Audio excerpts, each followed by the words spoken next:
Popol, nakakasakay na kay Koopa. Nasa advanced server na nga ang Ribam, Popol, and Koopa. Pag-uusapan natin ang mga kayang gawin ng kanyang mga skills.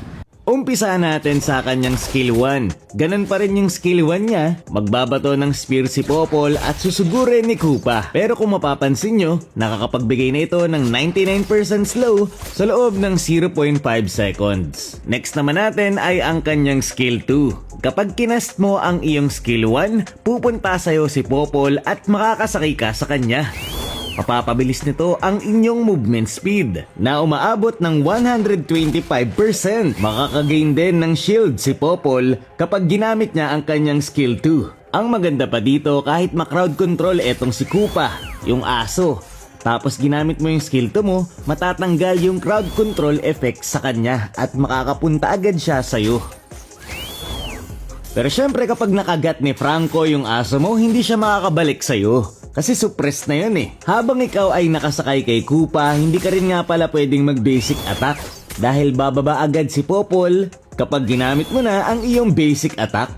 Ang maganda rin dito guys, kapag low health na etong si Koopa, yung aso, tapos ginamit mo yung iyong skill 2, magkakaroon siya ng HP recovery.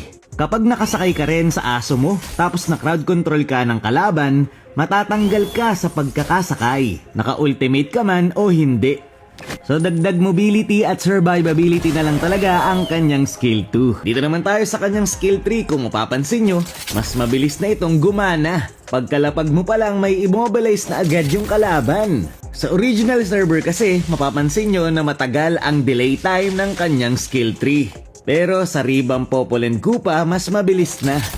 Yung skill 3 niya, immobilize at nakakapagbigay pa rin ng slow.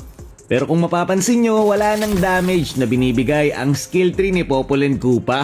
Pero okay lang yun, dahil nakakapag-reduce na ito ngayon ng physical defense ng kalaban up to 15%.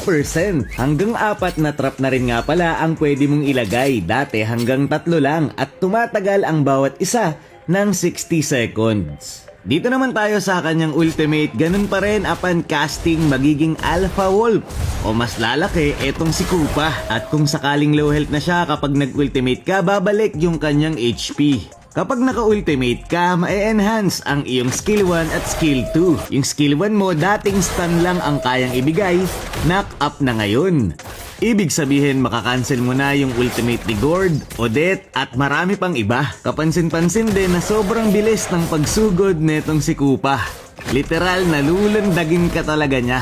Kapag naman naka-ultimate ka tapos nag-skill 2, mas malaki ang shield na makukuha mo.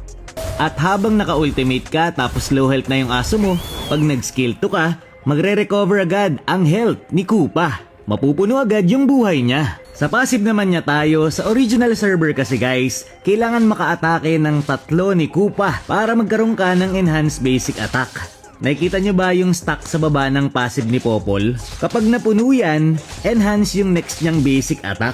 Pero sa Ribam, Popol, and Koopa, basta same yung target na inaatake nyo ni Popol at Koopa, makakagain kayo ng 10% attack speed at 5% movement speed.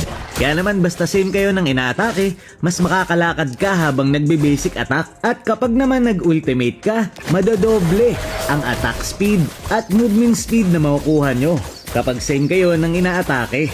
At talaga namang jungler na etong si Popol and Koopa dahil 200% na ang kanilang damage sa jungle monster. Kaya naman sobrang bilis na nilang mag-farm. Plus yung kanilang skill 2 ay madalas mo nang magagamit para mas mabilis makaikot sa jungle farm. So yun, para sa akin maganda ang Ribam Popol. Pero marami pa ang posibleng magbago dito sa kanya. Kasi nga nasa advanced server pa lang. Anong masabi mo tungkol dito? Yun lang muna for this video. Maraming salamat sa panonood and to God be the glory.